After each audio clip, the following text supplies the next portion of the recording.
Bonjour mesdames et messieurs, bienvenue dans un nouvel épisode des Cafés du matin. J'espère que chacun de vous se porte très bien.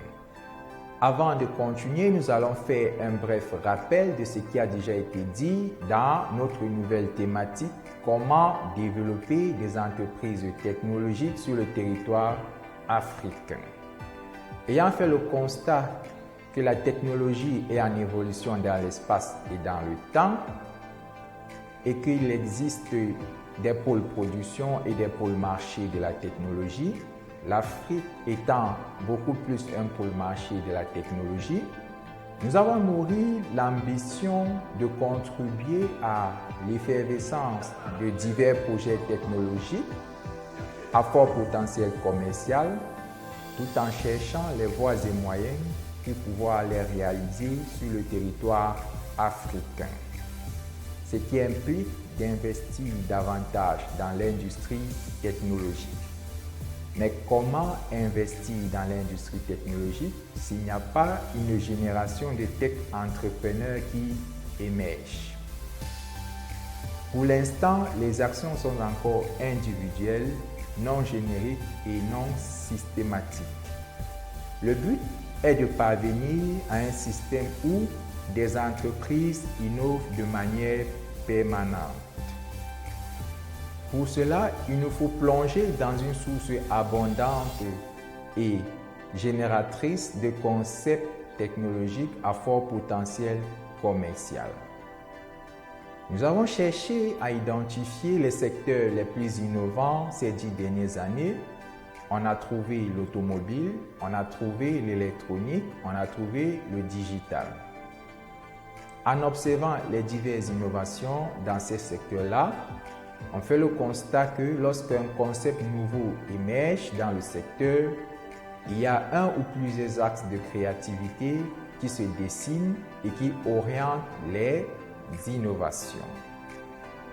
Un autre constat fait est que une innovation dans un secteur peut engendrer des innovations dans d'autres secteurs.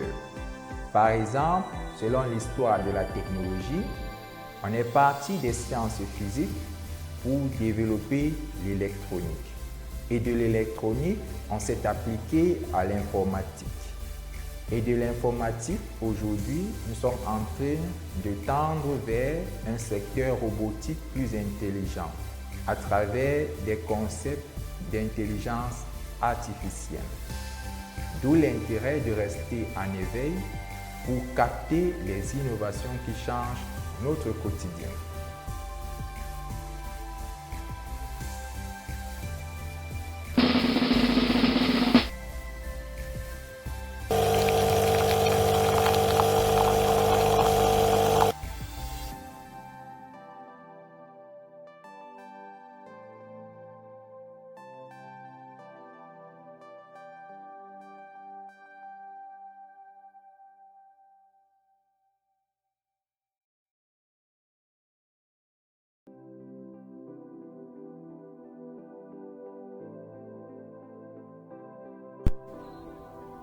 À partir du moment où, en tant qu'entreprise technologique, nous sommes appelés à développer de manière permanente des concepts technologiques à fort potentiel commercial, la propriété intellectuelle devient un outil stratégique.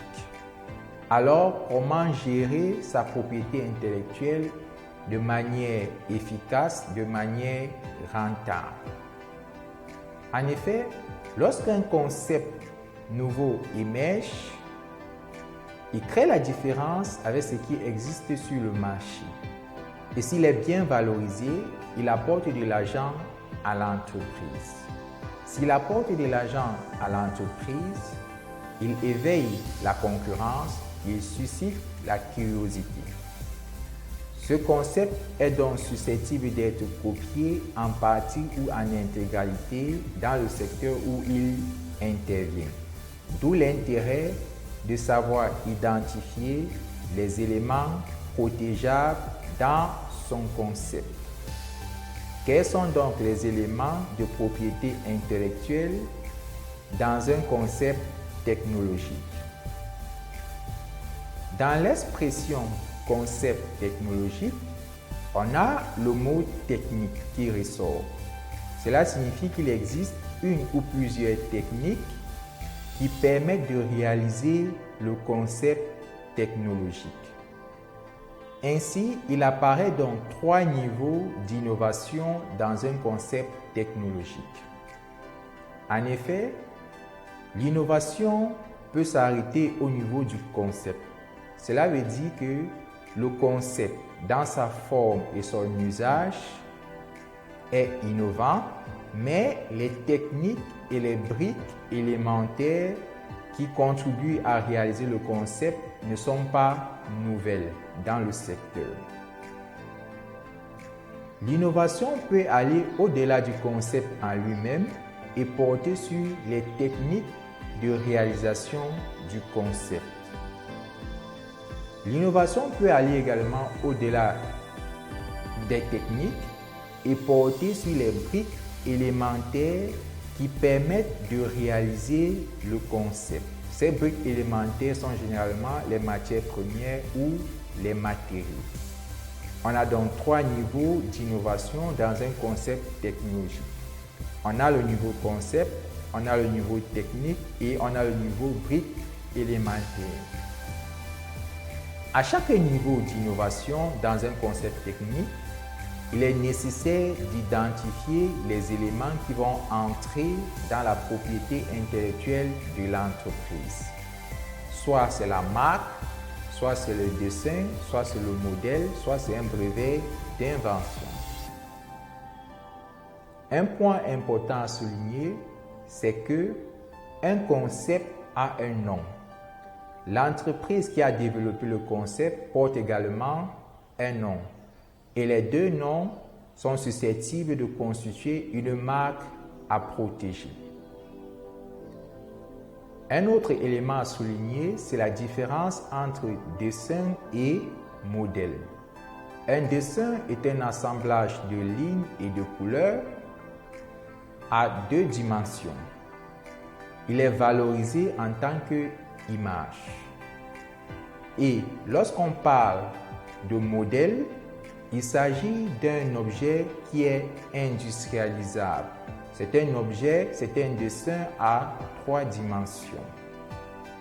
Donc, un concept technologique peut être protégé soit par une marque, soit par un dessin, soit par un brevet d'invention, soit par un modèle que nous avons su identifier dans notre concept technologique. Rendez-vous dans un prochain épisode des Cafés du matin. Likez, partagez. À plus.